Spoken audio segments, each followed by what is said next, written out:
First of all, it's our Outlive game, and that's Auburn basketball's fight against cancer. It's an awareness campaign.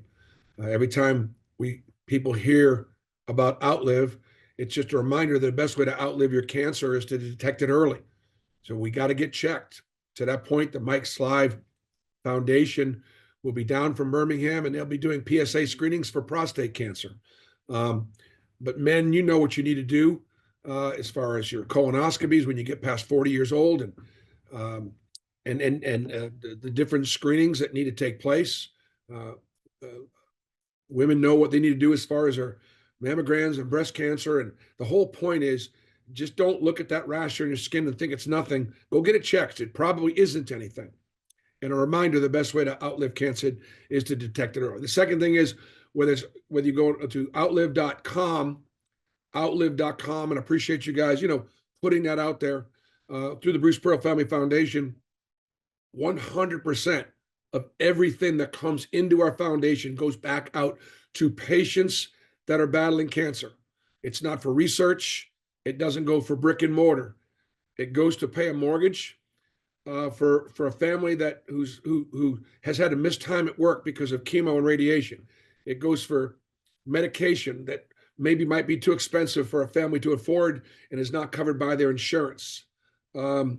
And the different agencies in the state of Alabama that we support, they know exactly who needs the help. And so we would appreciate people taking the time and be prayerful about it, knowing that by giving to Outlive, you're going to be helping somebody, directly. These two teams, Tennessee and Auburn, have been the best two teams in the SEC, at least by winning percentage over the last 8 years. And I'm proud to be a part of that.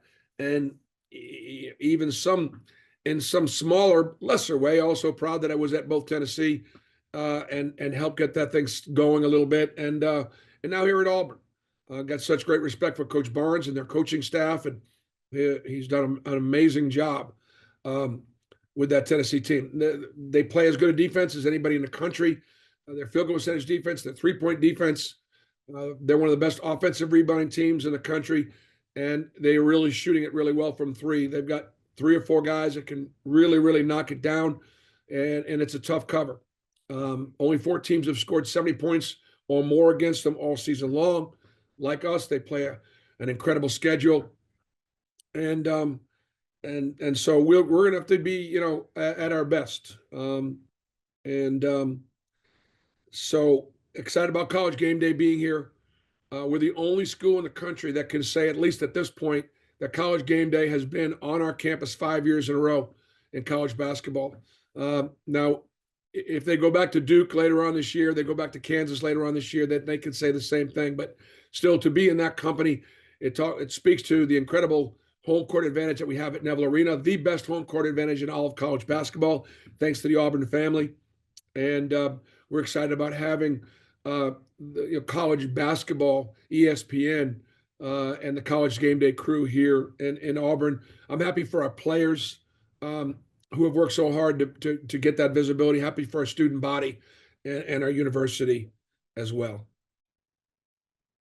We'll take our first question from Johnny, and then Davis, and then Ferg. Hey, Bruce, I just wanted to ask if you have an update on Janai Broom and if he's tracking to play this Saturday night. Well, right now, we'll practice this afternoon, and there's a possibility he'll try and practice, but we're not sure. I'll obviously know more tomorrow and Saturday. So I don't know whether he's questionable or passable, but I do know he's going to try to move around a little bit today, and we'll just have to see how he does. Coach, you and Rick Barnes are now the 2 longest tenured head coaches at your respective schools in the SEC. What's it like going up against him? And is it fun in a game like this when you know some of his tendencies and probably vice versa? Well, no, it actually doesn't make it much fun at all, because they know us so well, and it's hard to run what you do. Like Coach Barnes, we are who we are, and what we've been doing it this way for a long, long time. Nobody does it better than Rick Barnes and Tennessee. So, I want to beat Tennessee because they're one of the best teams in our league and a team that, that we need to beat to be able to have a chance to be a champion. But not for any other reason. It's no fun going up against a friend. Bruce, Zakai Ziegler, guy you're very familiar with, you faced several times now. He is leading the SEC in assist again. Just talk about the challenges of guarding him, even though he is a smaller guard, how much he means to that offense. Well, he's one of the leading assist guys in the country, and he's a brilliant passer. He's already set the all-time record for Tennessee in steals. And he's been the face of that program for a long time. In many ways, they go as he goes, and he always goes pretty well. He's a great three-point shooter with a great percentage, and he's hard to stay in front of. So obviously, so much of what you do, you got a game plan. For Zakai Ziegler, he will go down as one of the all-time greats in the history of Tennessee basketball. We'll go with Peter, then Henry, and then Jerry. Bruce, defensively, Tennessee's always been very strong. What do you see specifically about this year's team, and how can you attack them, especially if Janai is not available on Saturday? Well, it'll make it harder to score, because you can throw the ball in a Janai, you get buckets, and you can play inside out basketball if they double. And so, obviously, you don't have that. You got to find other ways to score. They have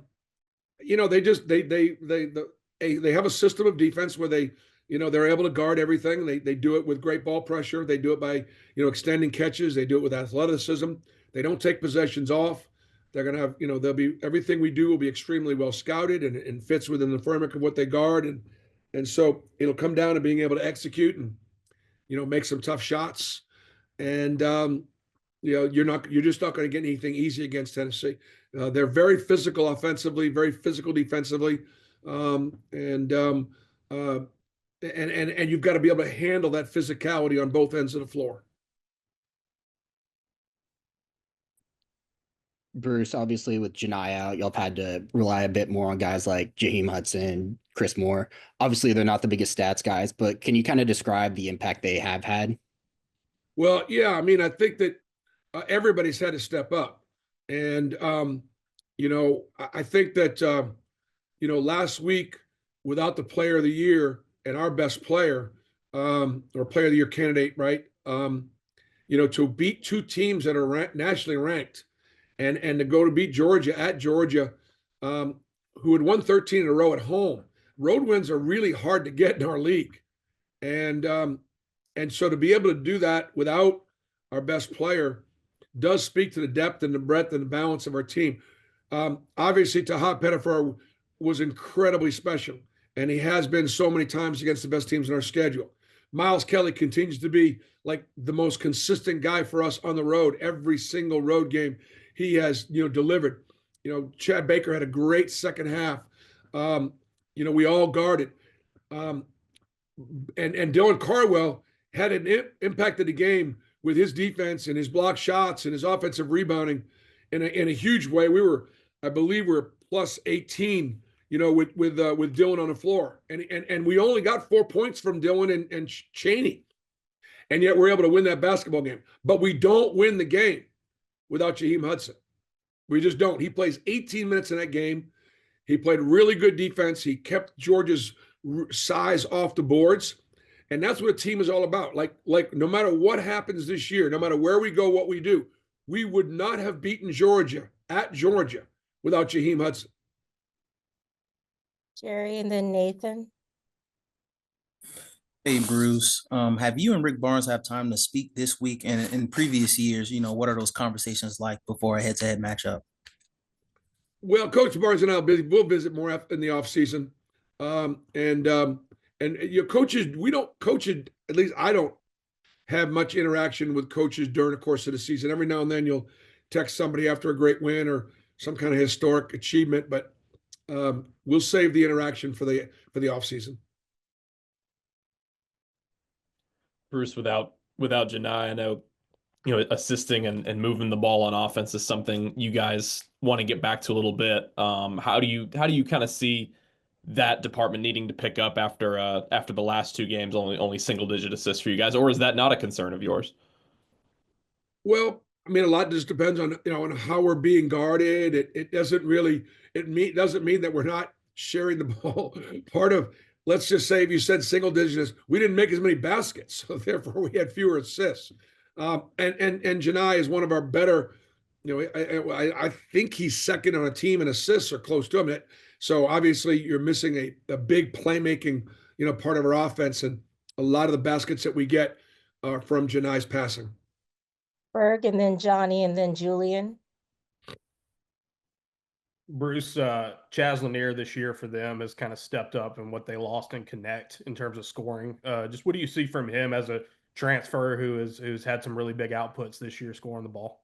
Well, he'll be one of the most impactful transfers in college basketball. Dalton Connect was last year.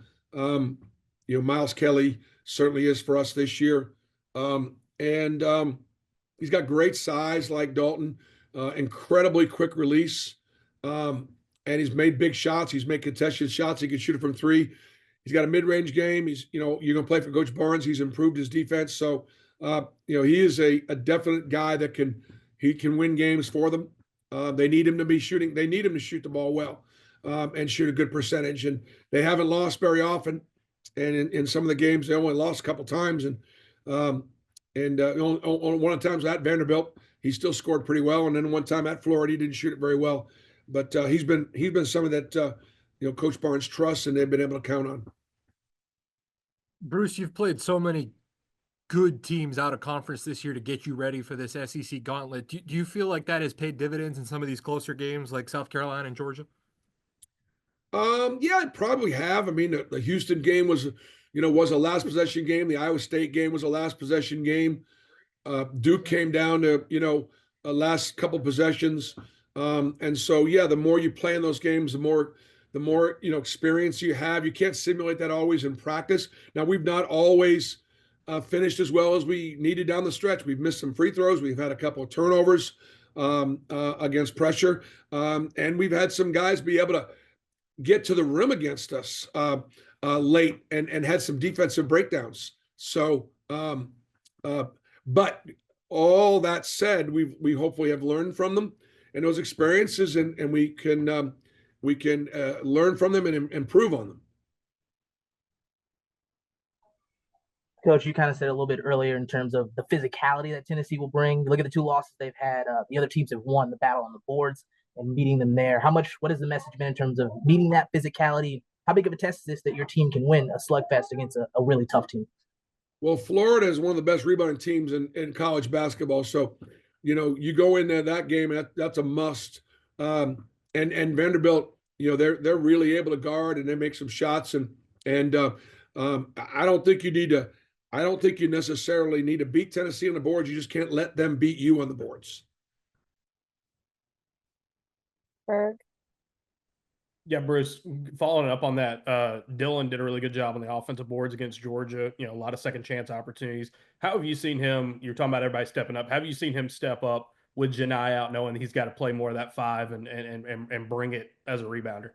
Well, part of it too is like he was out the last 6 or so minutes with some cramps, and so one of the things that we're looking at is his diet, his hydration, and some things like that to make sure that he's has what it takes to have the right amount of salt in his body to be able to not be able to cramp up, because he's playing more minutes. He's in the best shape of his life, so he's able to play those minutes without getting into foul trouble. That's been a real key. Is both Cheney and Dylan have done a tremendous job of defending vertically at the rim without fouling. We're still blocking shots, still changing shots, and doing a great job of allowing the officials to see our verticality. And the rest of us are obviously, trying to feeding off that. But, Dylan Carwell impacts winning in a huge way.